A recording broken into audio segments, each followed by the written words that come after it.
Pelan pemulihan negara hanya akan berhasil sekiranya semua pihak meliputi rakyat dan kerajaan berganding bahu untuk mencari jalan keluar daripada pandemik COVID-19. Tan Sri Muhyiddin Yassin berkata pelan pemulihan negara itu sudah disusun sehingga ke peringkat negara mencapai imuniti kelompok. Justru Perdana Menteri menegaskan jika semua pihak memainkan peranan masing-masing dalam menjayakan pelan itu, tidak mustahil Malaysia akan mencapai imuniti kelompok lebih awal dari tempoh ditetapkan.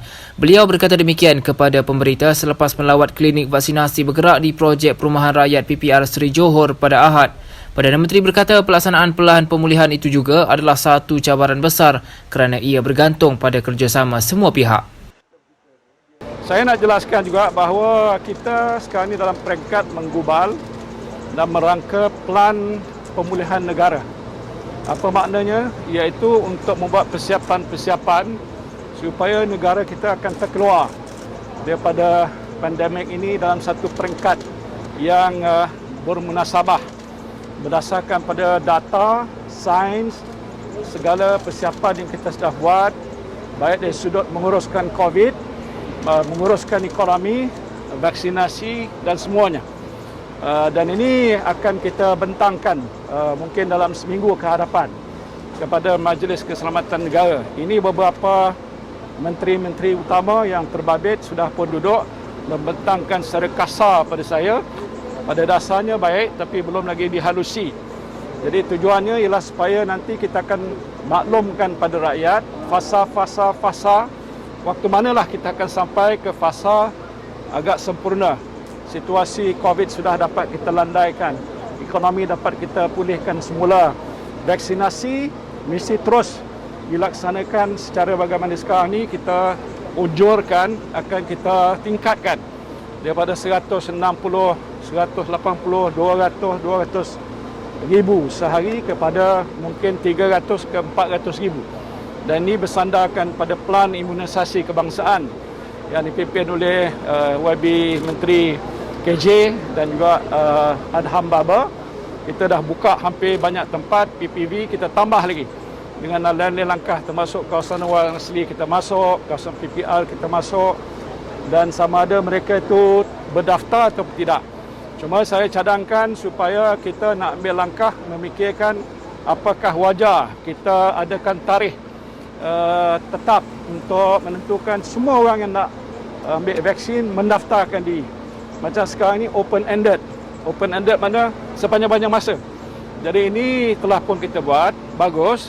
Tapi mungkin kalau dapat kita tetapkan satu tarikh, katalah akhir bulan Julai, siapa yang belum lagi, tolong sila daftar.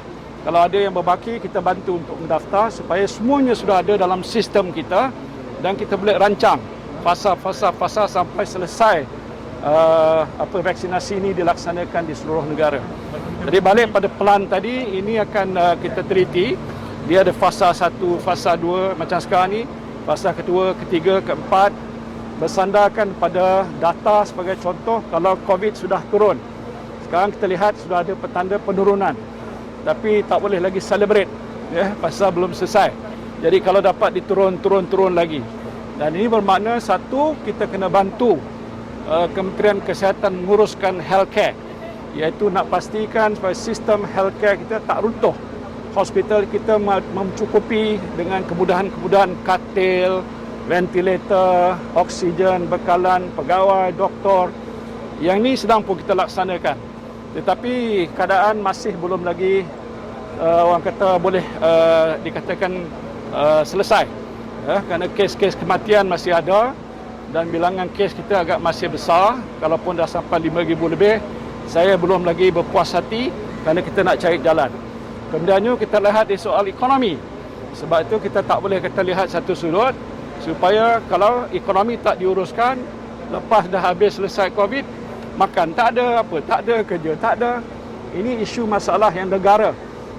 Kami rakan seperti Datuk Anwar, Tan Sri Anwar bersama-sama nak cari jalan. Pengimbangan itu sudah pun kita ambil kira. Jadi dalam plan yang saya sebutkan tadi, ini akan disusun termasuklah proses vaksinasi.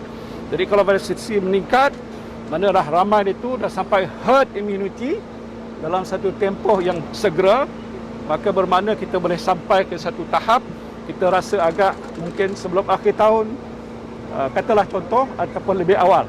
Semuanya akan bergantung kepada sama ada rakyat bersama kerajaan, whole of society, whole of government bekerjasama untuk orang kata compliant, ikut aturan peraturan SOP dan juga enforcement, penguatkuasaan.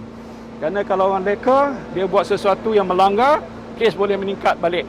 Jadi itu juga, dan juga bantuan kita kepada healthcare kita supaya dia tidak runtuh. Jadi ini strategi yang dah lama kita ambil. Rakyat tak tahu tapi sudah kita susun. Tapi mungkin sudah sampai masa kita nak tetapkan satu exit strategi ataupun pelan pemulihan negara untuk kita keluar daripada masalah ini. Tetapi ini ada cabaran yang besar, bergantung pada kerjasama sokongan semua pihak untuk melaksanakan dan menjayakan program itu. Terima kasih.